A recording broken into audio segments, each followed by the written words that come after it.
Welcome inside the Game One studio, the preferred apparel and equipment provider of higher ed athletics. Garrett Klassy is next up on higher ed athletics. He's been the AD at Fresno State for almost 2 years. He's now leading the Bulldogs into the Pac 12 this summer. So you can expect to hear a lot in this interview, beginning with the evolving profile of the FBS AD position. I asked Garrett if he thinks FBS ADs will always be the key decision maker for head coaching hires throughout the department, or will that maybe fall off to the role of a deputy AD in the future as the job becomes less day-to-day involvement and more of a big picture role. Klassy is also one of several former ADs that left the chair for a P4 deputy AD job and then eventually launched him back into the AD chair at a different level of Division One. Has this trend become the norm?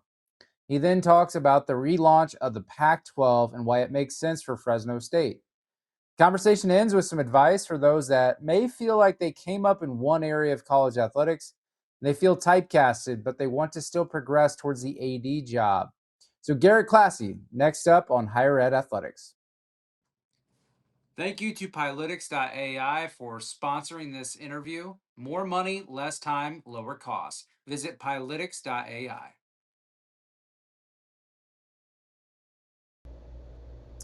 So, Garrett, you started in July of 2024, and the whole idea of higher ed athletics actually started whenever I got into my doctorate program, and now I'm in the dissertation phase. And this specific question is about my topic for my dissertation: is the involvement of the AD position at the FBS level. And it's qualitative, so I'm interviewing people. This is not part of it, but it's a similar question that I'm going to be asking in the process of people that have been hired within really the last 3 years. So you're kind of nearing that 2-year mark. Yep. Just kind of curious, what about the search process and the early days at Fresno State kind of stood out to you about why you think your skill set that you brought to the table was right for the Bulldogs at that time for the institution? Thanks, Travis. I would say it's usually twofold. There's the technical aspect, and then it's the personal fit slash aspect that makes you appealing for a job. And we make no qualms about it. I mean, the role has changed immensely. And I think from the technical aspect, these AD roles have turned from part CEO, part venture strategist, part campus leader. And I take a lot of pride in my background, obviously largely from the revenue generation side of things, but I always felt like I had an entrepreneurial spirit about me. And if you look at what I've done at some of my previous stops, I don't know if these changes in college athletics have been so astronomical, at least in my opinion, as it is as I always felt like college athletics was 5 to 10 years behind professional sports. And there's multiple reasons for that. There's just as much college as there is in professional sports. But the reality is, on the college side of things, we have a lot of bureaucracy that we have to work through. We have a lot of people we have to answer to, whether it's their presidents or boards. And on the private side, and the professional sports side, you have an owner that understands you have to spend some money to make money. And so I think from my side of things, I've always thought about how do you approach things differently. And I had a mentor once tell me that if you think like your competitors, you'll never get ahead. And so if you look at early on when I was at Alabama, we did some unique things with Kenny Chesney to generate some revenue in the athletic department. In 2005 at Oregon, we were one of the first to have in-house sales team on the college side. College ticketing at that point was largely an operations side, not a sales side. And then at Nebraska, whether it was bringing our multimedia rights in-house or having the first concert with Garth Brooks in Memorial Stadium since 1987, we've always thought outside the box. And so I think from what President Saul Jimenez Sandoval was looking for is someone that can really be transformational and not just a maintenance type AD, and who's someone preparing for this new age of college athletics, and how can we create some new sustainable revenue streams. Because in this role, it requires you to understand media, branding, name, image, and likeness, philanthropy, data, facilities, enrollment impact, and economic development. And I was lucky to have those types of experiences. And then from the personal side, there's a lot of reasons that make me a great fit for Fresno State. One, my wife is from about 2.5 hours from Fresno in the East Bay of California. And then with me growing up on a dairy farm in Wisconsin, The Central Valley is a region with about 3 million people, and on my side of things, I understand agriculture, and if you can talk the talk, you automatically can build trust with the people that in the rooms that you need to get into. And we're not strictly agriculture, but it's a big piece of what we do. And so, from the personal standpoint, between my wife's California roots and my background in agriculture, it made us a perfect fit. And I didn't know this going into it, but Fresno is definitely a Midwestern city in the middle of California, and you're in Indianapolis, so I would say a Midwestern city with much better weather, and we love living here. Yeah, and I tell people Indianapolis, but I'm actually about 30 miles west of the city, so I'm in farm country. And so when I saw your bio mentions that you grew up on a farm, and I was like, that can't be relatable to Fresno. But then I was surprised that you just said that because it's hard to know as an outsider. You think California, you don't necessarily think, and then okay, that really does make sense of things about where you've been, because clearly the Wisconsin, Nebraska, even Houston, a lot more agriculture heavy than what we think of about Fresno. So that had to be kind of was that a happy surprise when you went through the process, or did your wife kind of inform you about that? Well, East Bay is definitely a lot different from the Central Valley, and I mean that in very positive ways. And the fun fact that we always use here on this campus is that 25% of America's food is grown in the Central Valley. So obviously we knew going into this I mean that's what the V stands for. I think a lot of new sports fans, the V on our uniforms stands for the valley, the Central Valley, and that pays homage to all the agriculture in this valley. So, ever since the Pat Hill days, growing up, anybody, anytime, anywhere, always was aware of the brand and knew how special it was and how much agriculture meant to it. And for me, it's just a way to get back to my roots. I loved growing up in a dairy farm, but that wasn't my future. People say, well, you work a lot of hours in college athletics. Well, it's not as many hours as being on that dairy farm. So we love every minute being here, and obviously knew the history going into the process. Well, I didn't do my research on this, but I don't know if you had ever worked with Bill Moose, but I had been wanting to get his book specifically because I love that. I read about him in a book once. I forget which one it was about college sports, about how he basically was like a rancher and a farmer before he decided to go back into college athletics. And so I don't know, did you all work together at Nebraska? We worked together at Oregon and at Nebraska, Okay. and we always had some very friendly jabs at each other because he was a wheat farmer and a rancher, and he called himself a farmer. And I said, well, no, what I did is farming, like milking the cows twice a day, every morning. That was hard work. You fed the animals and you sent them out to be fed to the Americans. But what we did, or to the country, what I did though, was actually milk every single day. So yeah, he's definitely a rancher. He's a rancher. I'm a farmer. Well, I got to get that book and do like a review or something. It's a long book, and I'm gonna get it soon and read it. But in college, I had some odd jobs growing up near farms and with a bunch of farmers, and probably the worst job I ever had, but also maybe the best, was cleaning pig stalls for Oh, in high school. And it's one of those things you're so glad it's over, but like something not something nice about cleaning that and kind of resodding it. But I wouldn't call myself a farmer. I was the farmer's help, that's for sure. well, the values and the lessons my parent taught me in the farm and the hard work really resonates to everything I do today. So I couldn't be more grateful to grow up that way because my children, as much as I try to instill those values in them, it'll have to be done differently than the hard work that we had to put on in the farm. And the valley, we're known for our grit and our demeanor and a little bit of the chip on the shoulder, and to have those same attributes as growing up made it a pretty easy natural transition for me here in Fresno.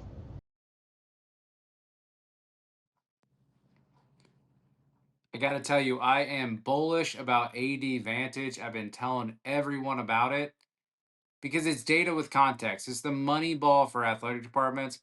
Think about this. Athletic departments, they're quickly seeing the value because you have to hire and evaluate head coaches. You can compare budgets. You can evaluate and write coaching contracts.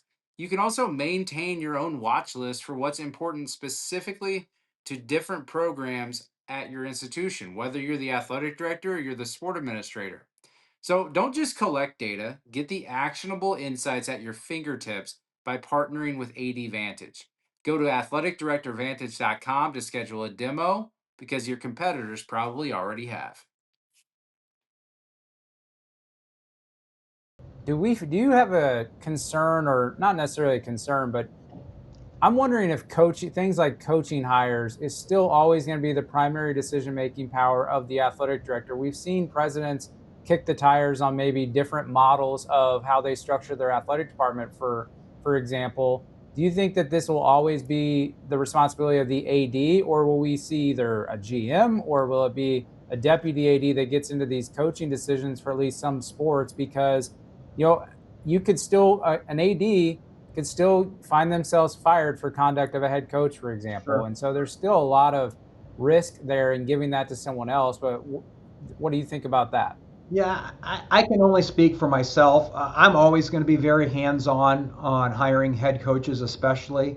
In fact, no matter who we hire in this department, I like to sit down with for at least 15, 20 minutes, whether that's a Zoom or in person, because I don't know how you build a culture, a great culture, if you're not involved and looking for those key traits you're looking for in college athletics. But when it comes to head coaches, obviously I don't do that in a silo. It'd be impossible. You need people. You need great staff to be able to vet candidates. You need great staff to be able to maybe uncover diamonds in the roughs that you may not know about.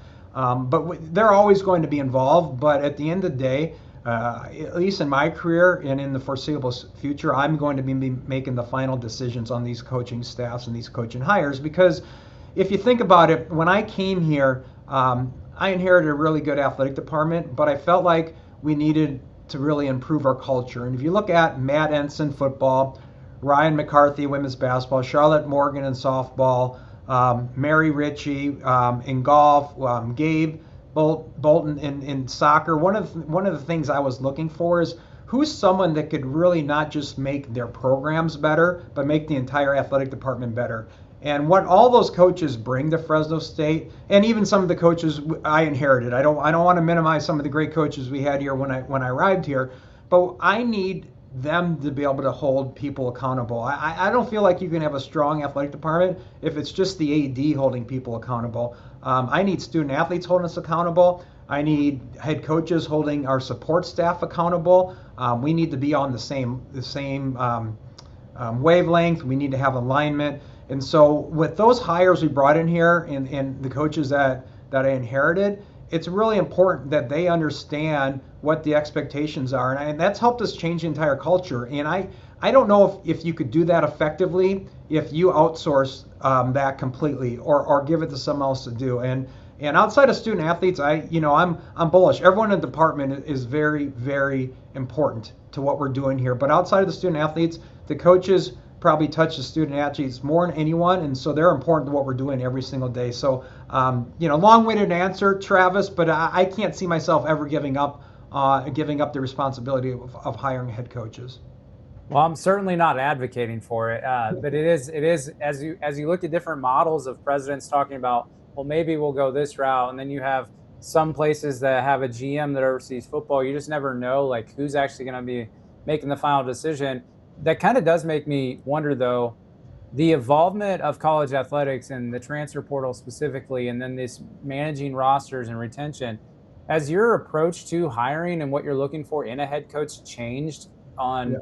on how you look at it, maybe versus earlier in your career when you were helping with coaching hires? Absolutely. I mean, if you think about it, a modern head coach is essentially running a startup. They're a small business owner, in some cases a large business owner within our athletic department. So, the evolution of the student athlete experience and what it's like to be in college athletics, whether it's from the transfer portal, revenue sharing, name, image, and likeness, all those things, and really the increased awareness towards mental health.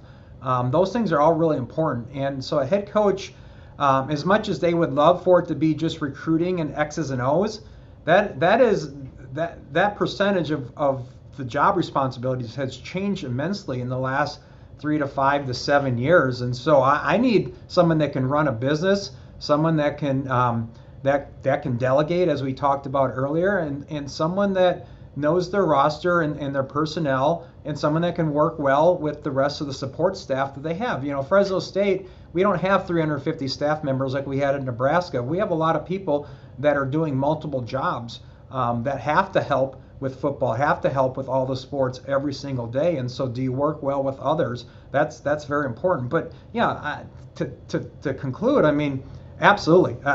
To be a modern day head coach, you're running a business, and when you look at their budget, for example, we give them a budget number now. Now with the change of the House settlement, they have a dollar amount on the scholarships they pass out, and that's determined on out of state, international, in-state kids. You have to be able to be a great budget manager. You've always had to be, but when we give you that number, you have to stay within that budget. And so there's just a lot of different aspects that I feel like if a head coach is successful at doing those things, they could start their own business someday. Yeah, I like the approach that you mentioned. That it really is almost like a business owner approach, and it's a big reason why I partner with AD Vantage, a sponsor of mine, that I get access to their database. And for anyone interested in that needs help with that data and the coach effect score, things like that, I'd recommend finding that link in the show notes. I know how much you care about your student athletes. It's why I partner with OnRise. I spent 10 years working in academics and compliance, advised thousands of student athletes. And it's why I really love this company. One call, same day setup, immediate athlete access to licensed clinicians, retired pros, and more importantly, a 24/7 crisis care. Less than one in house FTE, no hiring hassles, no initiative fatigue. Think about this. Are you going to make your athletes wait? Are you worried about even the university protocols making them wait? Your athletes need immediate access. This gives it to you, especially when the budget is tight. Visit onrise.care. I want to switch back to one more question about this, the AD position, and then I'm going to get into the strategies at Fresno. Sure. You have really matched some of the trends that I've seen on my D1 AD hiring trends and tracker. There's been several people that have maybe either at a mid-major been an AD, but then they were a Power 4 deputy, or they were a G6 AD, or a G6 deputy or AD going to Power 4 and then back. It's almost like this: you leave the chair, go do something else, and then you get another chair at a different level of Division One. It made me think just how different is the AD experience at a place like UIC versus being either the deputy at Houston or the AD now at Fresno. Yeah. Because I think I'm doing literature review. A lot of studies historically have always just grouped Division One all together. And I'd argue, as I'm arguing in my paper, is that the job is changing at certain places, at least on a different scale of how much is changing at once. Yeah, it has changed, but in my mind, the core concepts are the same. We can't lose fact with the changing business model of college athletics that we're still here to support our student athletes. And we always talk about here that it's not a 4-year degree. It's not a 4-year decision. It's a 40-year decision, and that's really important to point out. And we can't lose that. And the other thing I would say is that no matter with my $20 million budget at UIC, compared to my $200 million budget at Nebraska, to our $55 million budget at Fresno State, it's never enough to what you want to get done. So we all have the same issues. They're just magnified at a different level at each place. And so is the job different? Absolutely. UIC, we didn't have football. That's an enormous difference. I mean, football is such a huge sport, and that's not just based on the profile of the sport itself. That's based on the number of student athletes, the number of staff that you have in there, the revenue growth potential you have there. And so that's obviously a huge difference. But when it comes to the transfer portal, when it comes to revenue generation, when it comes to rev share, name, image, and likeness, we all have those same issues. And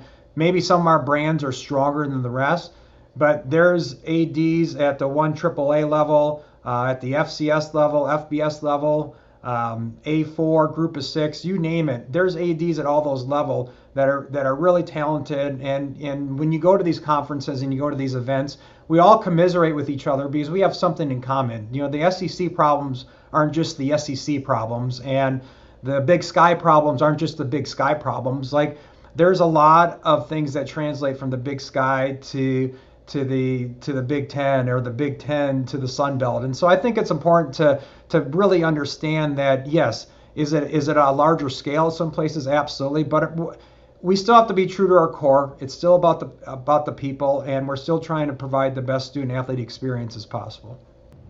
Well, let's kind of near the finish line talking about the Pac-12, the relaunch of the Pac-12, for lack of better terminology of how we're describing it. And you can certainly describe it however you have been educated and asked to do so. But what excites you most about joining the Pac-12 and really just obviously the expansion and kind of the revitalization of the conference? Well, one, I would say institutionally, I'm really excited for our fan base. The Red Wave, they've deserved this for so long. And to finally partner with a brand and a conference that matches the ambitions of our university is really incredible. Our fan base is over the moon. This is something that they wanted for a long time. And I couldn't be more excited. As I talked about earlier, this isn't a job, this is a responsibility. And the party we're going to have here going into next football season is going to be incredible. And we're not shy saying that our tailgates outside football games is the best party in the Valley. Well, it's going to be 10 times bigger than that when we celebrate going into the Pac-12.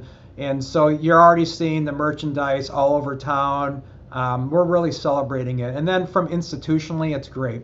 We fully believe being on a larger stage and the visibility that we're going to receive is going to help with enrollment, even though enrollment's strong, but it's going to increase applications, which therefore helps the yield of this university, and therefore hopefully will increase the value of a degree here at Fresno State. And so this is an institutional decision, not an athletic department decision. And I think that's really incredible. And then I think that the last piece I would say is, if you look at our television deal, knowing that every single one of our football games is going to be on linear television and in at least 60 million homes, and nothing local, nothing streaming, that our student athletes deserve that exposure. Our fan base deserves to be able to find our games on TV. And I'm excited. I think, last year we had maybe one home game, 3 games total on national TV for basketball. To have 3/4 of our games on national linear television. We had 0 women's basketball games last year.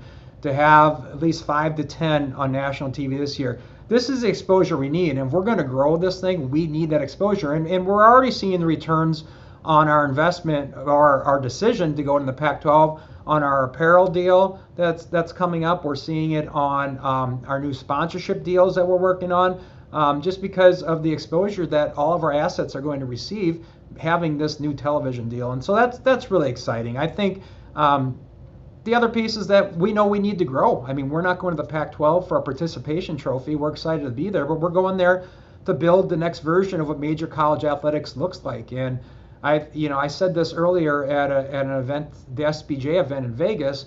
I feel like we've built just a lot of bad habits in the last 30 to 40 years in college athletics. And so to have a clean slate, to be able to have a clean slate and build what the new modern student athlete experience looks like has been a lot of fun. It's been a lot of work, but it's a lot of fun. We spent a lot of times as athletic directors and presidents and SWAs and coaches trying to build this thing. But the future is really bright. We couldn't be happier. And July 1st is right around the corner, and then we're ready to go. Yeah, it's interesting you say that last piece about kind of bad decisions over the last 30, 40 years. I've always had this idea of asking every AD that comes on. I'm not going to ask you because it wouldn't be fair, because I also just now I'm kind of putting it on you. But I always want to be like, if you just basically someone said, hey, you're our athletic director, redesign every single thing about what this should look like to be the modern athletic department, and just thinking about that means your staff, your organizational structure, what sports you have, things that you didn't necessarily inherit. And I think it could get people in trouble, because every answer would be either not honest, or it would be too honest and maybe get them in trouble. But it'd be a fun case study that I'm sure some people would love to do sometime. But it's like, hey, here's your budget, here's the certain frameworks, go to town, and then present it to your president, present it to the board. And you can't do that, because even if you drop tennis, you're going to be rung through the ringer about that decision, and you do that with anything. So I don't ask people that. but it's Yeah. something that I think some people maybe should think of, because it can maybe do some idea generation or ideation about what small changes you can make. And now Yep. the Pac-12 gets to kind of do things differently with, the CW deal, for example. Yeah, I mean, I would say we always talk around about this here at Fresno State. The schools that survive this new era won't necessarily be the schools with the most resources. It's going to be the ones that have the clearest vision and is able to adapt the fastest or most efficiently. And so that's obviously much easier when you're starting from scratch, like we are in the Pac-12. And so I think to be able to have that, I mean, you're seeing that with our flex scheduling. Time will tell if this is a great decision, but we're excited.